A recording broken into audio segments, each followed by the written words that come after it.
This is the Satechi Cube Dock, a compact Thunderbolt 5 dock right around the size of a Mac Mini that has 13 ports of connectivity. It has triple display support, 140 watts of charging power, and a built-in NVMe slot at the bottom at full Thunderbolt 5 speed. And at $400 and sometimes less, does that make this the Thunderbolt 5 dock to get?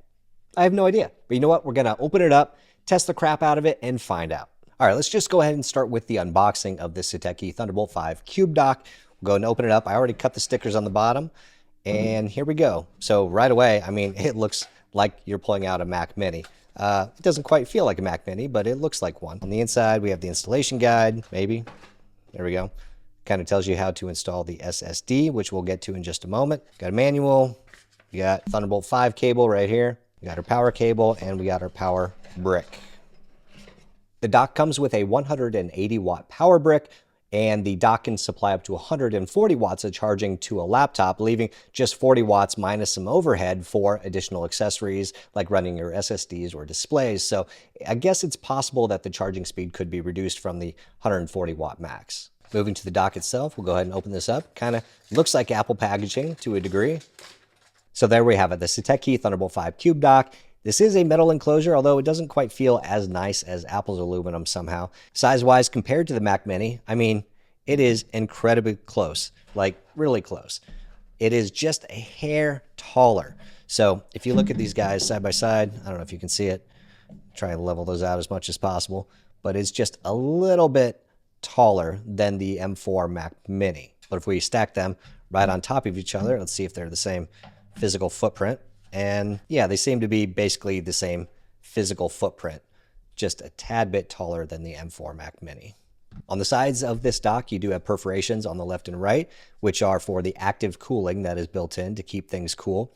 On the bottom, we have that port that's accessible to add an NVMe SSD, and there's a thermal pad already for the bottom and a big thick guy for the top to try and pull some of that heat off of the SSD, which the fans should also help with as well. We'll go ahead and take a look at that in just a moment. On the front of the dock, you do have a power button, which I know a lot of people will like being able to fully turn off their dock to save power or whatever.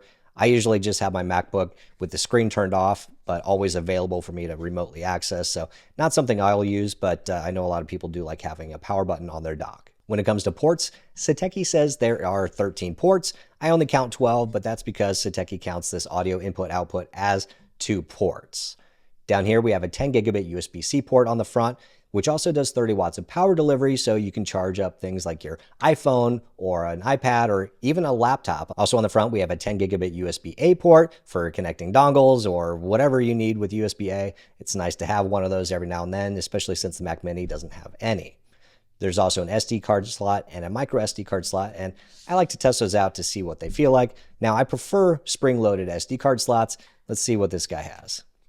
That is not spring-loaded, unfortunately, but it does slide in pretty smooth. It's smoother than Apple's built-in SD card slots on the MacBook Pro. And as for a micro SD card slot, that one is spring-loaded, which is nice. And you know what is also nice? Not having to turn one of these cards over. I've seen that before, but I like being able to just put them both in straight up so I don't have to worry about which one needs to be upside down or not. So that's kind of nice. All right, so if we move around to the back, let's take a look at the ports back there. On the back here, we do have our host port, which provides up to 140 watts of power, like I mentioned before. And we have 3 downstream USB-C Thunderbolt 5 ports right here available for SSDs or displays or whatever you want to connect. This dock does support up to 3 displays, so we'll go ahead and test that out. There's a 10 gigabit per second USB-C port, another 10 gigabit USB-A port, and a 2.5 gigabit Ethernet connection on the back. Now, I have 10 gigabit Ethernet in my home, and I wish that every dock had 10 gigabit Ethernet, but you know what? For something this compact and small, and for the price, you're just not going to get 10 gigabit. But 2.5 gigabit is great for connecting to most NASs, whether it's just a couple of disks, or if you have a really high-speed internet connection, you can actually take advantage of that using Ethernet. Now, one of the biggest benefits of this dock is the ability to install an NVMe at the bottom that runs at full Thunderbolt 5 speeds, so up to 6,000 megabytes per second. A lot of other cheaper docks out there that allow you to install an SSD in the bottom run at much lower speeds like USB 3.2. Now, the Cube Dock does allow you to install up to 8 terabytes of NVMe in the bottom, which I just happen to have. I have a Western Digital Black SSD that I've been using in this OWC enclosure, this 80 gigabit enclosure for the last number of months. And so far, it's been the fastest combination that I have tested on an external storage device. But this is the 8 terabyte Western Digital Black, and it's awesome. And of course, I bought it before prices spiked to where they are now. Let's go ahead and get this installed, and then we can actually test it out. We're going to remove this set screw right here so that we can actually install it. We're going to take the thermal pad on the bottom and open it up. You can use a number of different sizes of NVMe SSDs in here, so there's cutouts for all the different screw locations. Hopefully we get that right. Not too bad.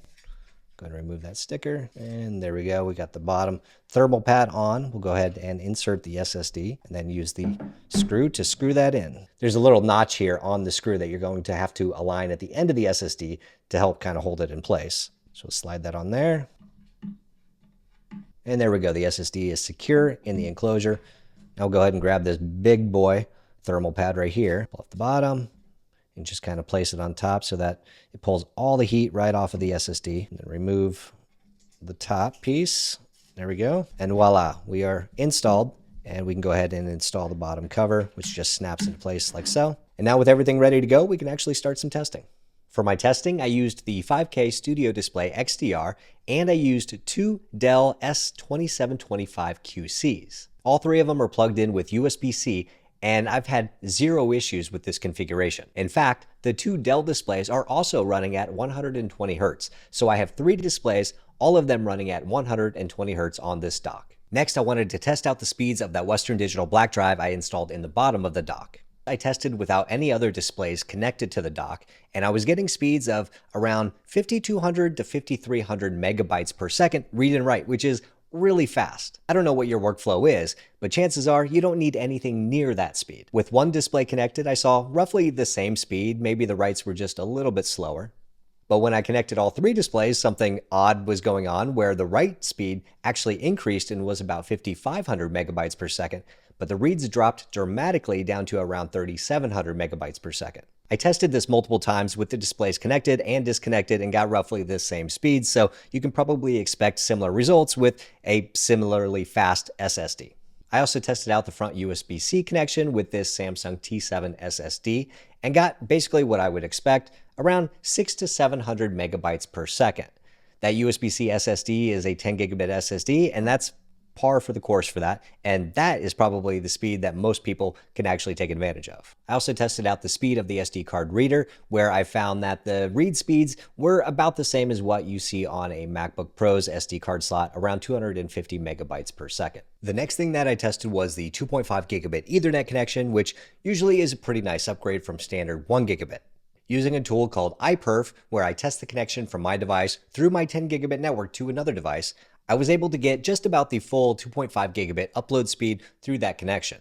Unfortunately, I'm finding that with a lot of these 2.5 gigabit Ethernet connection docks, the Ethernet is actually using USB on the back end, and the download speeds are kind of erratic. Sometimes I'll get somewhere near the 2.5 gigabit limit, but frequently it's at 1 gigabit or low, and it just kind of bounces around.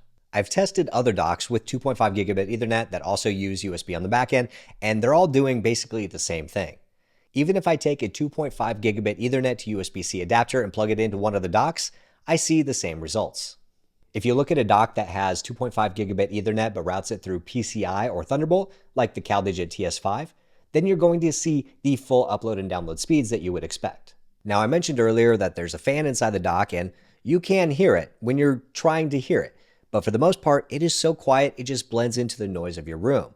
There's no annoying high-pitched whine, nothing that gets on your nerves. It doesn't have an awful sound to it like some other devices. It really is very, very quiet. As you can see, my SPL meter is showing like low 30s or less than 30 sometimes when I'm just trying to capture the noise near this device. But the fan must be doing its job because this device does not get too hot either. On the top of this, you're going to see around 100 degrees Fahrenheit or 37, 38 degrees Celsius. And it gets a little bit warmer on the actual front ports themselves for some reason. But overall, it doesn't feel like it's going to burn you, and it seems to be doing just fine. So let's talk about price. At $400, the CubeDock sits right alongside the CalDigit TS5 and the Anker Prime. They all have a similar amount of ports. The Anker Prime gives up one Thunderbolt port to add HDMI and DisplayPort, but the TS5 is a fanless design. Only the CubeDock has that built-in NVMe enclosure, and it actually runs at Thunderbolt 5 speeds, which makes it an insane deal. Plus, the other week, it was down to just $340 on Amazon, so check the link below. Overall, I think that the Satechi Cube Dock is a pretty good dock. It has all the ports that pretty much most people would need. It has the built-in NVMe SSD slot, and it provides that over full Thunderbolt 5 speeds, which is pretty awesome. As long as 2.5 gigabit Ethernet is not the most important thing for you right now, which I do think Apple or whoever will fix, then you should definitely check out this dock. So what do you guys think about the Satechi Cube Dock? Does it have everything you need? Do you want a comparison against something like the TS5? Let me know in the comments down below. But if you need a dock with the most ports that you can get in a single dock, then you should definitely check out this video right over here. It's got a lot of ports. Hit the thumbs up button if you liked it, hit subscribe if you want, and I'll see you next time.